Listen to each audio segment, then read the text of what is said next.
Hey there! Before we dive in, just a quick favour to ask. If you're enjoying the show, don't be shellfish.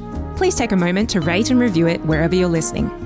It helps more people find us in the big blue ocean of podcasts. You can also support us by hitting that follow or subscribe button, following us on Instagram at Word on the Reef Podcast, and sharing the podcast link with a friend who might love it too. And if you'd like to help keep us afloat, please consider becoming a patron for as little as $5 a month over at patreon.com/wordonthereefpodcast. You'll get a shout out on the show, and your support helps cover the behind the scenes costs like hosting, editing software, and more. Thanks so much. Now let's get into today's episode.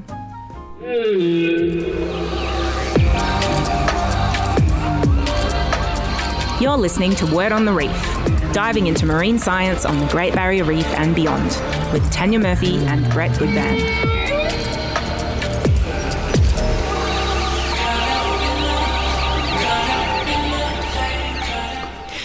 Good morning, everyone, and welcome to Word on the Reef. I'm your host, diver and marine conservationist Tanya Murphy, and joining me, as always, is Cairns Aquarium's marine educator and fish whisperer, Brett Goodban. Good morning, Tanya. We're back.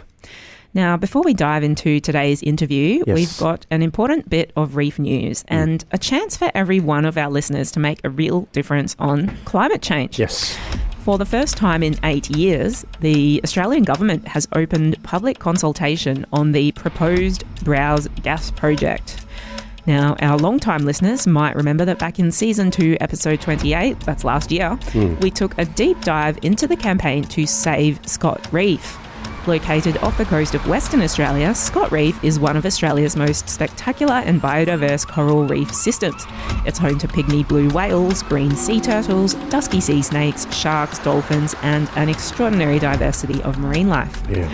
But fossil fuel giant Woodside wants to drill up to 50 gas wells around Scott Reef. Not only would this pose direct risks to marine wildlife, it would also supply gas to the proposed Burrup Hub, a massive fossil fuel development expected to generate more than 1 billion tonnes of climate pollution over its lifetime. And those emissions won't just affect Scott Reef.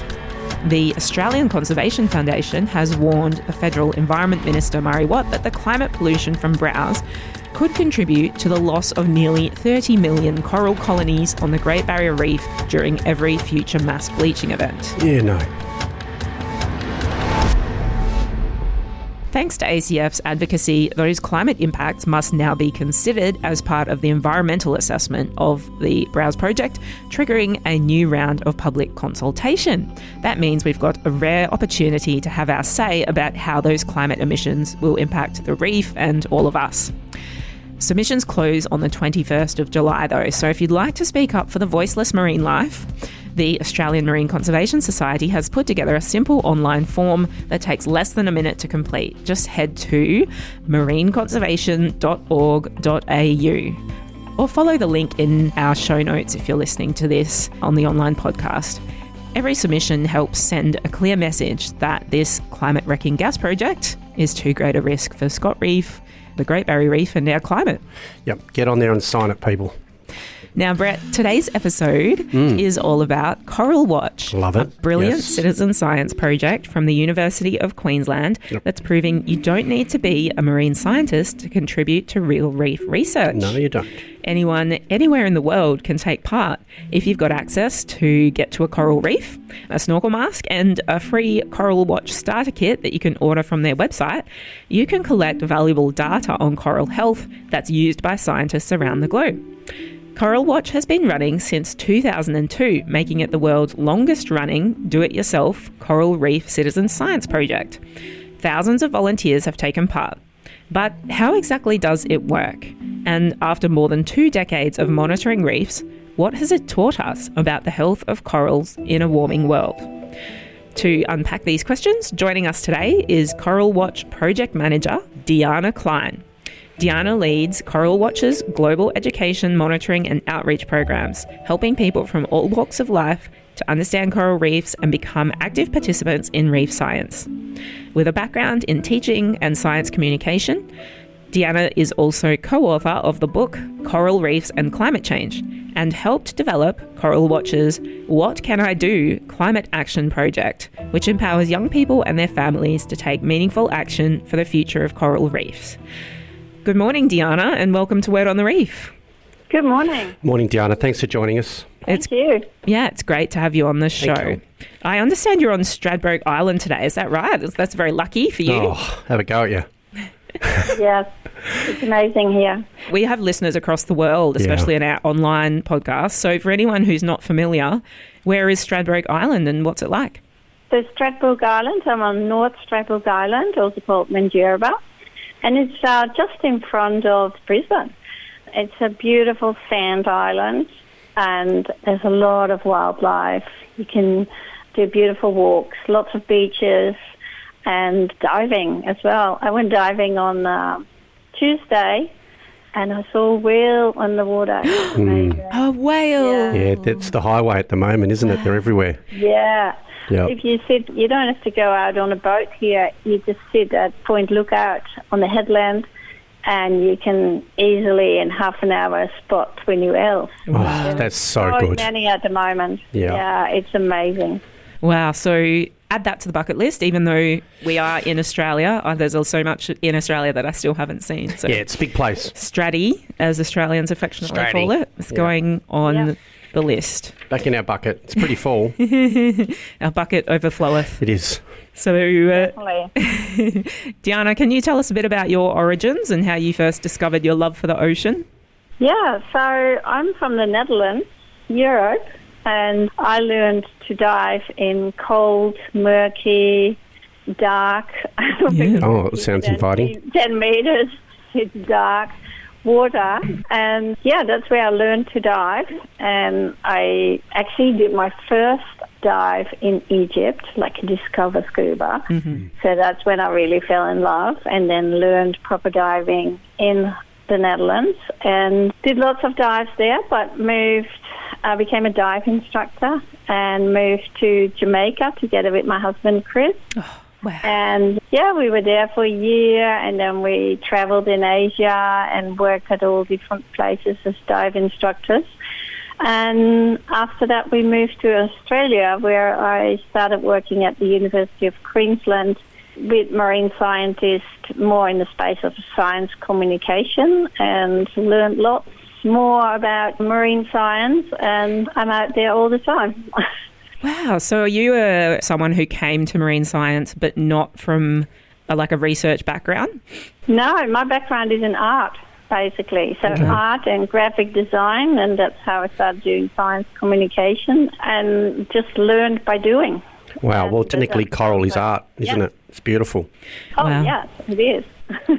That's really inspiring. And I had some really great feedback from a listener just the other day. I want to give a shout out to Aubrienne from Portland, Oregon, USA. Wow. One of our listeners, she wrote to us about how the show had inspired her to pursue her diving course and to come and visit the Great Barrier Reef and to that's awesome. get into her diving career. And so she said she had always thought that she wouldn't be able to get into marine science or marine conservation. But then she said by listening to our show and hearing all of the different people we interviewed, she realised that there's many avenues to get into protecting the ocean, whether it's through ecotourism or, the arts, communication. There's so many different ways to get in. Yeah, so absolutely. You're another example of that, and there's so many. And so I just wanted to give a shout out and a big thank you to Aubrienne from Oregon. Yeah, thank you. That's why we do what we do, isn't it?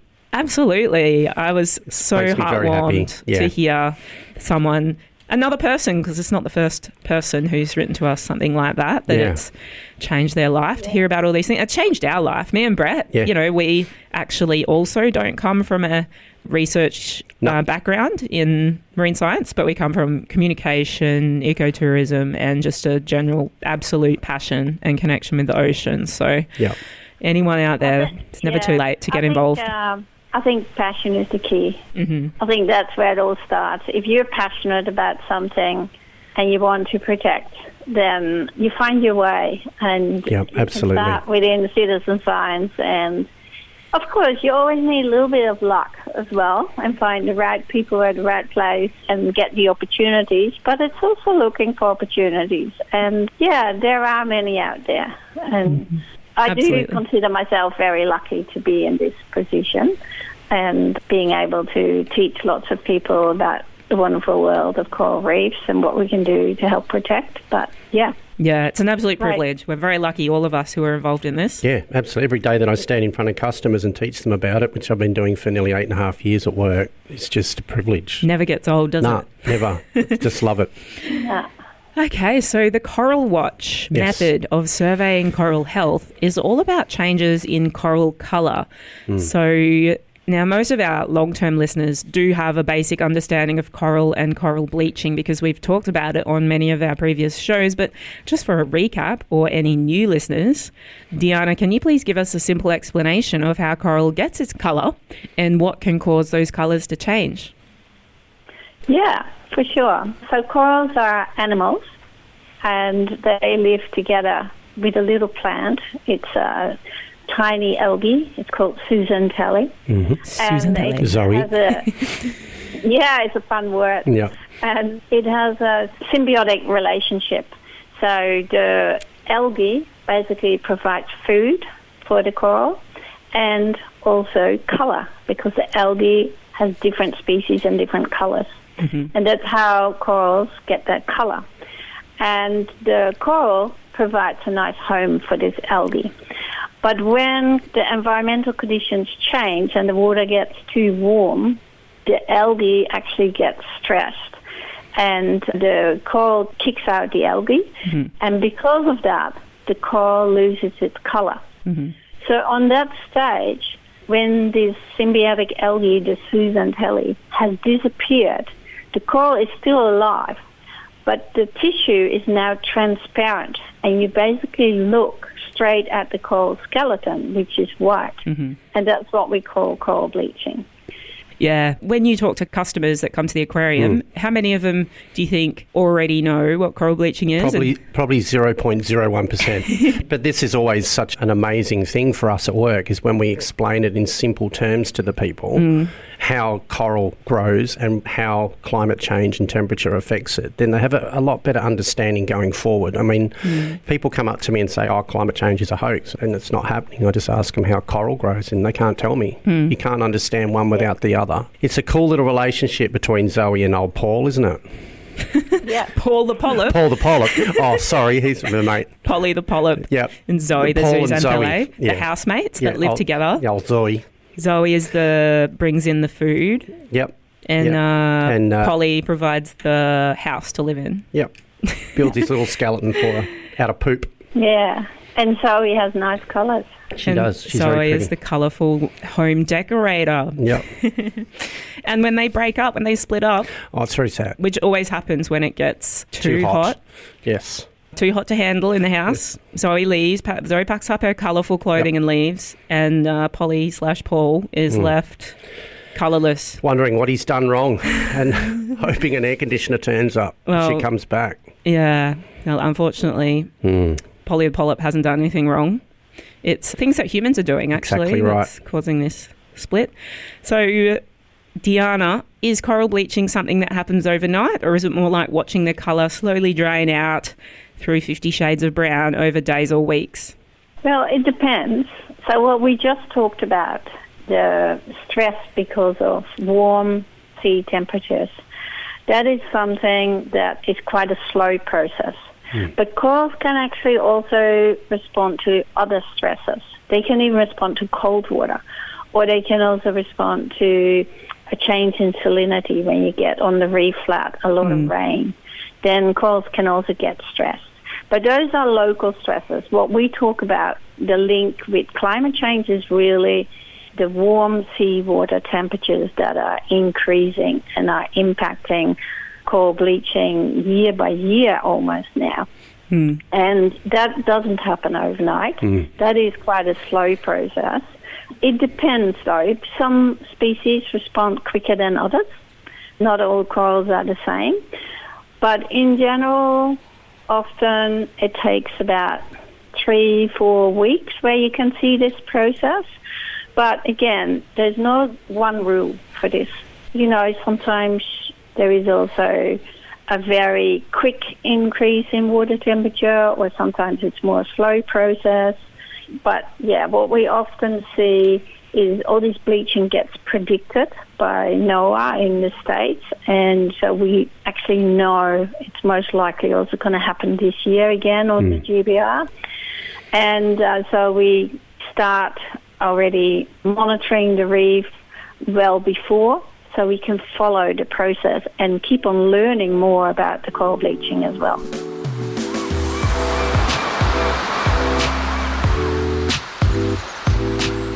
Now, Diana, let's talk about CoralWatch. It was the world's first do-it-yourself coral survey project. So how did it first get started?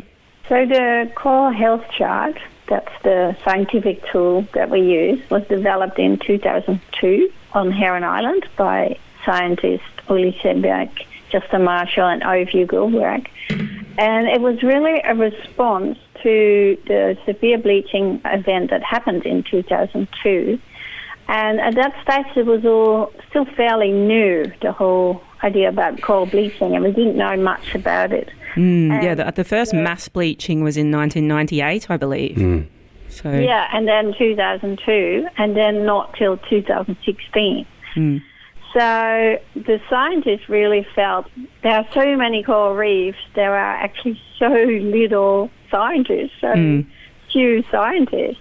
We need help.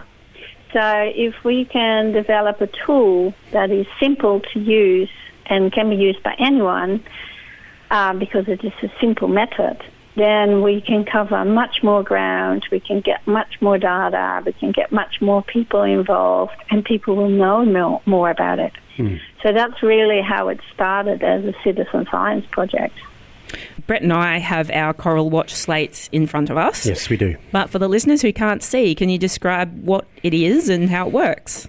Yeah, so just think about the little paint charts you can get in the shop if you want to colour your wall. The Bunnings paint shop area with all the different paint colour guides. Yeah, so this is just a little plastic chart that can get wet, so you can take it underwater.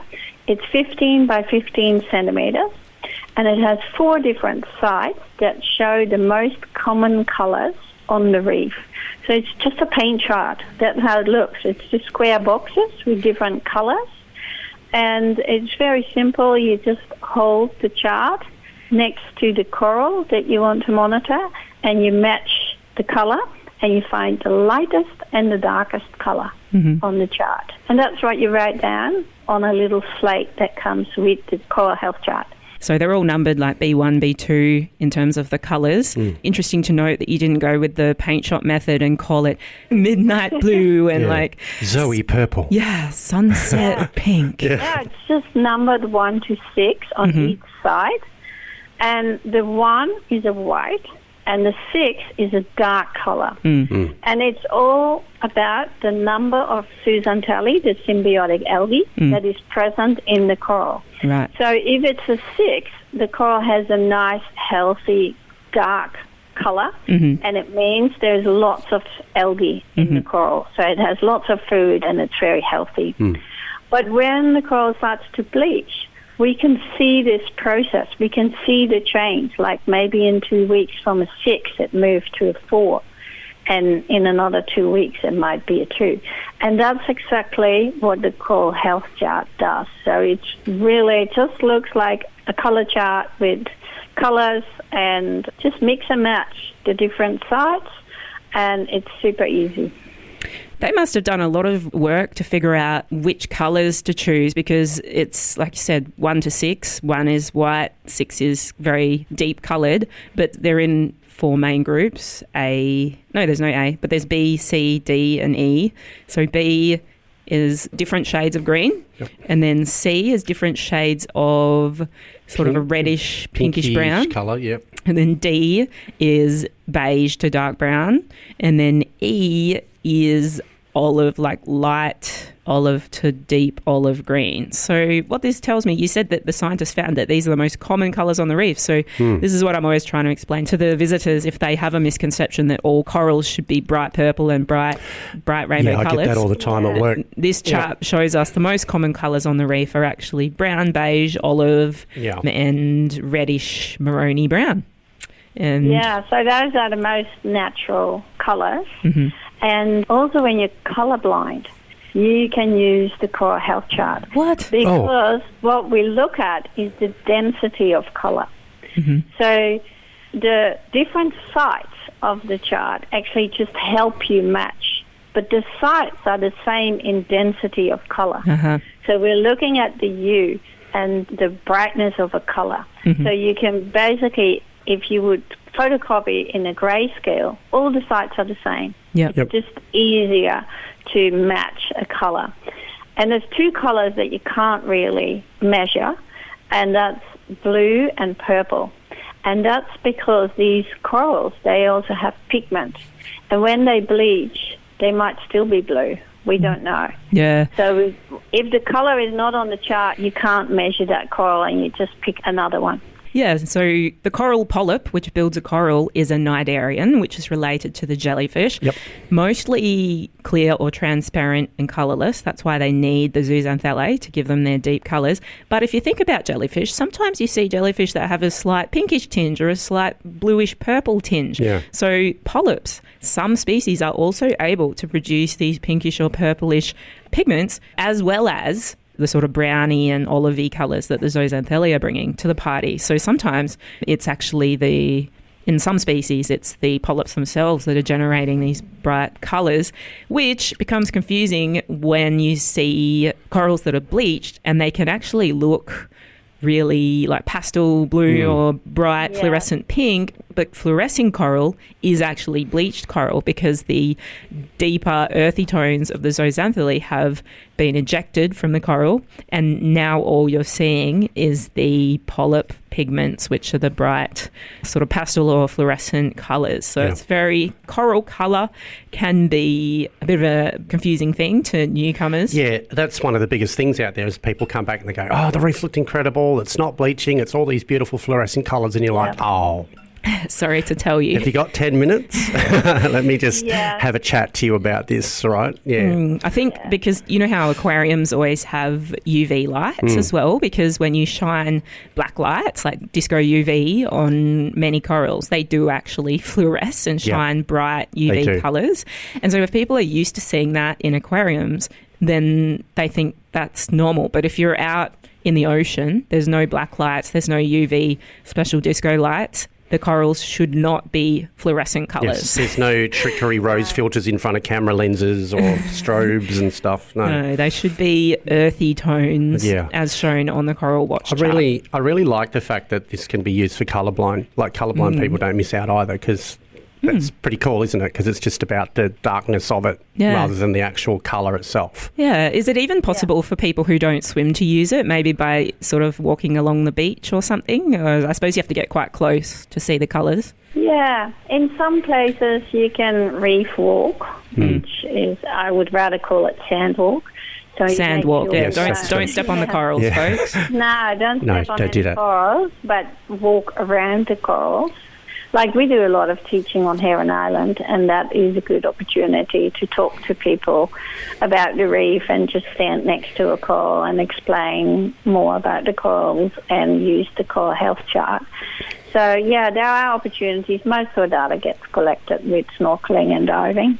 What types of people around the world are participating in doing these CoralWatch surveys, and how many of us are there?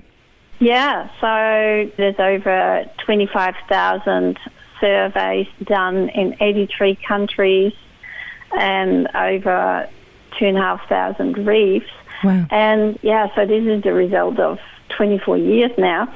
And overseas, we've got lots of dive centres involved that collect data on a very regular basis. And this was also because of a collaboration with PADI and Project Aware and specialties that we can offer. And in Australia, we actually work a lot with schools, and that's probably also a result that we run more teacher workshops in Australia, so we get more direct involvement with teachers. But then there is also conservation groups worldwide. You know, you have those volunteer organizations where you can learn about marine science and volunteer for a few weeks. A lot of them have adopted the CoralWatch program. And then there are lots of scientists that use the CoralWatch method as a method. But unfortunately, most of the time we don't see that data. So they're just stealing your slate. Method. Yeah. But we get cited all the time. We have over 300 citations from people who use the Coral Health Chart because it's so simple and it's such a good reference because you have a number to relate to when you go back. Yeah. Such a good tool, isn't it? We really need to get this into our schools in North Queensland, don't we? Well, I think some of them do already. Oh, good. Yeah. In Queensland, there's about 60 schools that do CoralWatch. Yeah. And, of course, there's also lots of teaching done in class. We actually take the Coral Health Chart everywhere because it's such a good talking tool when you explain about coral bleaching, and we have all virtual resources that we use to teach in class about coral bleaching. It sounds like you've made it so ubiquitous across the world, which is a huge accomplishment because there's a lot of citizen science programs. It's kind of exploded lately with all the different projects that are going on. But yours, the strength is it's just so simple. It's just a simple slate. Anyone can do it. And then it doesn't take that long to do because I did a couple of surveys at Fitzroy Island with some volunteers helping me a couple of weeks ago. So you just find 20 corals and you just write down the colours. Doesn't take very long, and then you can just enjoy the rest of your snorkel in peace. And then later when you get out of the water, you just jump on your phone and enter the data into the online database. So very, very simple. That's one of its strengths. Now, Tiana, some people might wonder, though, whether volunteers can really collect data that's scientifically useful. Do you know if people make mistakes with this chart, and how do you make sure that the information is accurate? So being a citizen science program and giving anyone the opportunity to contribute, of course, will also create that people are really trying to do the right thing, but there will be mistakes. And one of a very common mistake is if you're less familiar with the whole marine environment, you might mix up a soft coral with a sponge, for example. Or you might not even know exactly, like sometimes you have dead parts of a coral. Dead parts, and it's just covered in seaweed. So what is the healthy, where do you look for? So those kind of mistakes can be made, but that's not directly a big issue because as long as you have a lot of information, if there are some errors, they will be minimized. And it is just a first indicator. So we're asking people to monitor whole year round, or especially also when the coral reef is healthy. Monitor because we need that baseline data. To compare it with. And then, so you can compare. And then when a survey does show that it's very light in colour, we ask people to do more surveys and get other people involved so we get more data. And then if still the same pattern occurs, we actually ask people to get local marine park authorities involved. So it's not really up to CoralWatch to say, oh, you have to check this out in Indonesia and talk to Indonesian government. We're trying to create ownership by the users to take also the next step when they do realise the reef has changed and there is potential bleaching, that they contact experts, scientists or marine management to have a look for further investigation. So as a citizen scientist, you really can pick up these first signals, but if you didn't get it quite right, that's okay. But we always say when the reef is white, then there's something going on. And it's not healthy. And that can also be because there's a big crown of thorn outbreak. But a white reef is not a healthy reef. So if your survey returns and it actually, or database even gives you that signal, it will, on our database, all the data directly gets analysed. So within 5 minutes, you see the results of your survey. And you will see if it is indicating any bleaching or not at all. Wow, yeah. So if someone's on holidays and they do one survey, that's useful. But you're saying it's especially useful if there's, tourism workers or local divers who snorkel on the same site several times, and then they can check if it's changing. Is that the most valuable thing? Yeah. Well, any survey is valuable because even if you do one survey, it adds up to the existing survey. So you enter your data, and there might be already 20 surveys of that reef, and you've just done one, and then your data contributes to the overall result. I do believe most of the tourism boats have these CoralWatch charts on there. I know that the boats that I worked on had them. Yeah, so I think CoralWatch has definitely made them available to every manager of a reef. Get in there and use them, gang. Yeah, and I'm going to use mine more often now that I've acquired mine. I did my first one on Fitzroy Island. Most of the corals that we did were a decent colour, but I want to go back and do it over summer because, we've got an El Nino summer coming, so it's going to be important to track the changes. Yes, for sure. Yeah. So one thing I really like about CoralWatch is that it's not just asking people to survey the coral reefs and keep continuously identifying that we have a problem, but you're also trying to empower people to do something about it. How are you getting people to take that next step and take action on things like coral bleaching, climate change? Yeah, so we recently started a new program, and it's the CoralWatch What Can I Do program, because it's a common question we get. Like, okay, reef is bleaching, what can I do? And climate change is really the biggest threat to reef, and the biggest thing you can do is reduce carbon emissions. So not everybody wants to go in the water and monitor the reef, and that's fine, that's no problem. But we decided to start a second program that's, of course, directly linked, where anyone at any time can do their bit from home. So help save reefs from home by reducing your carbon emissions within your household. And so we created an interactive educational fun platform where within 7 categories we ask people how often they do certain actions. And because we're trying to find out what people are willing to do, what they do already, what has the biggest climate result, as in biggest savings, and how can we motivate people to do the things that they are maybe less keen for. So where are the barriers and how can we solve these barriers? So we have launched this program in early 2025, and we now have over 1,100 people engaged in the platform, and we've got really interesting data results that we're working with to see how we can motivate people more to do their bit at home. Wow, that's really interesting because it's absolutely true that if we want to solve the source of the coral bleaching and climate change, we don't just need to study corals, we need to study people. It's social science, isn't it? What is going to actually solve the problem is to do with humans. And so what are some of the things that you've discovered that you've got all these people using it's an app, right? Can people download it from the App Store? No, it's just a web-based platform. Yep. Yeah, so it's a web-based platform.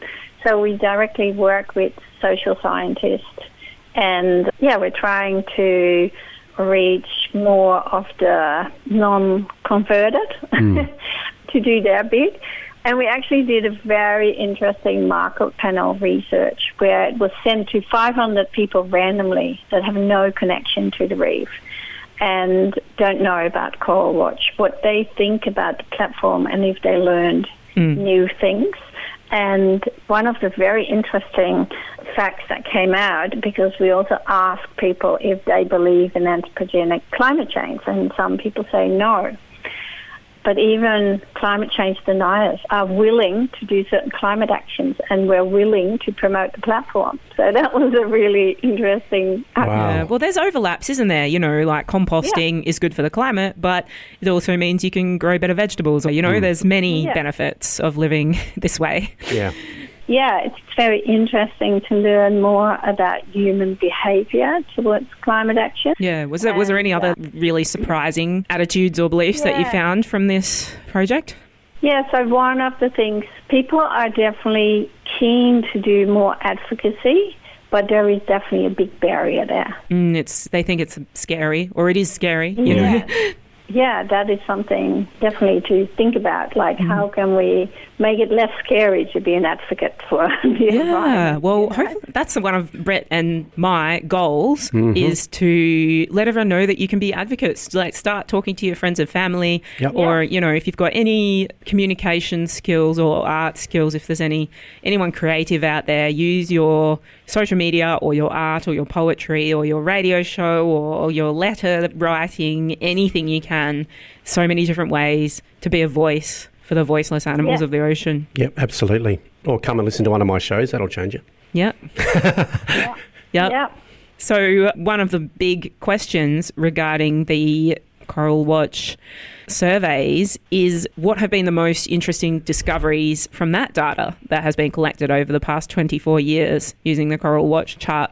Yeah, so there have been several studies initially to see if there is really a difference between a scientist and a non-scientist collecting data, like a validation study. We've done another validation study where we link our data to existing coral bleaching events that are recorded, and it shows that citizen science data can really pick up the signals and can definitely contribute to science.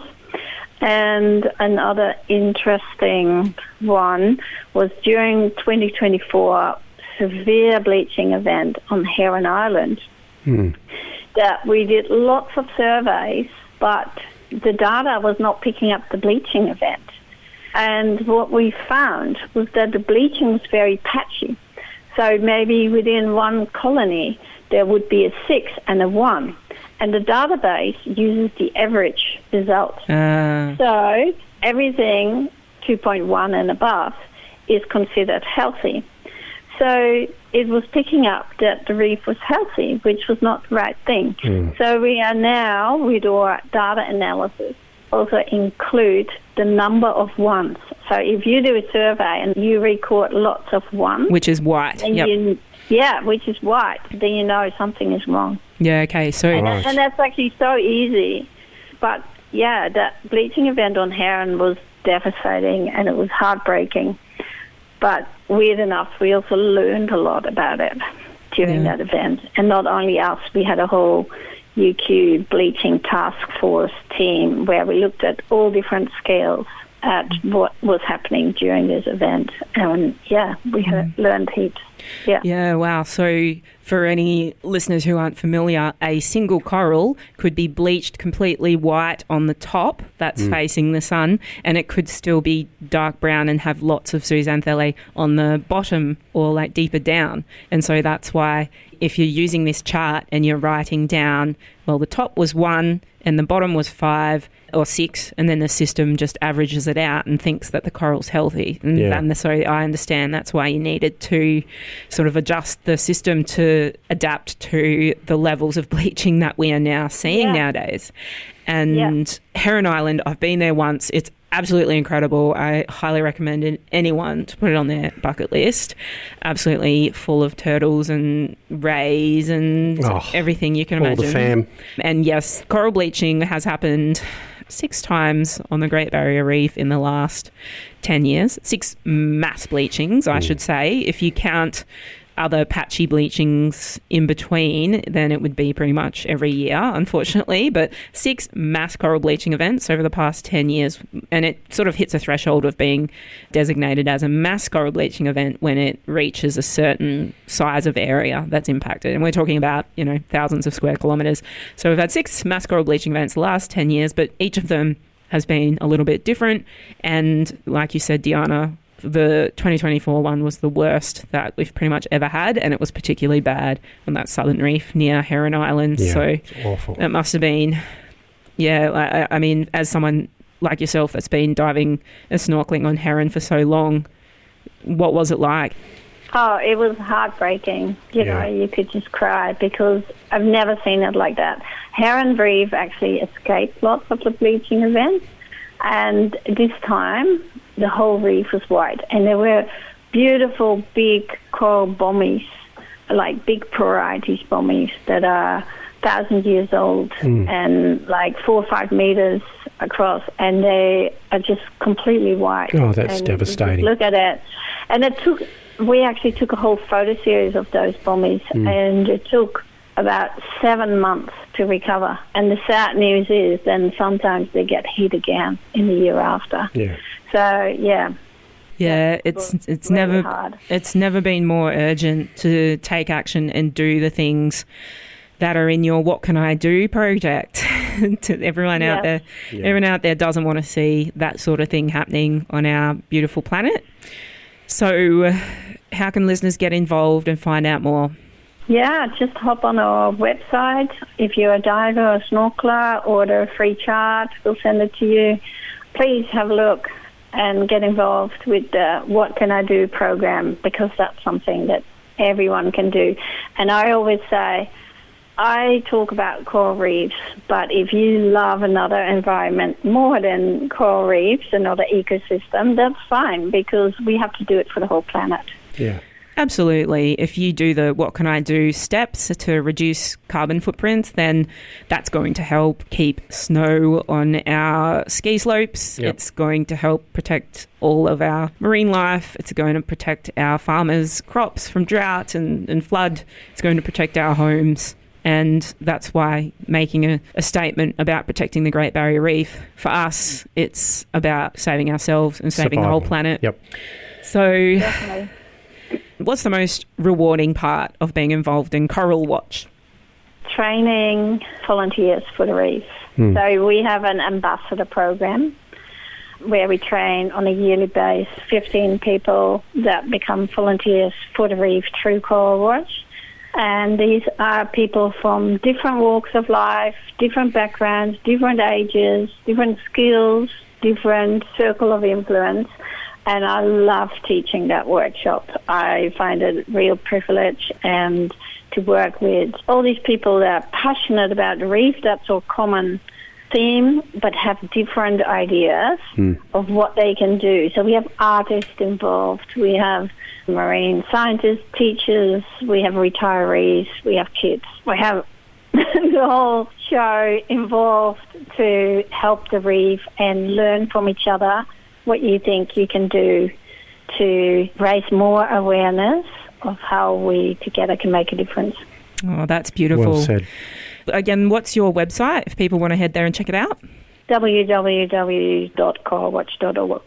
CoralWatch.org. Get on there, guys. Get your chart sorted. Yeah, and if you don't have access to go and snorkel on a reef, do the What Can I Do program and find out great idea. Small steps you can take in your own life to reduce carbon emissions, reduce climate change, and thereby help protect reefs.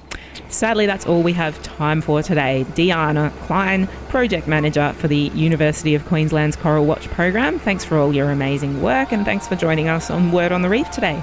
Thanks for inviting me. Yeah, thank you for all your incredible work. It's just wonderful. And thanks to you, all our listeners, for joining us on Word on the Reef with me, Tanya Murphy, and co-host Brett Goodman. We'll be back next week with more marine science adventures, 10 a.m. Friday on Cairns FM 89.1. This show is broadcast live from the Cairns FM studio, which is on the land of the Gimoy Wallabari Yidinji people. We'd like to extend our respect to elders past, present and emerging. And don't forget to follow us on Instagram.com/Word on the Reef podcast. That's all for this week. Best fishes. Safe diving. Bye-bye. See you next time.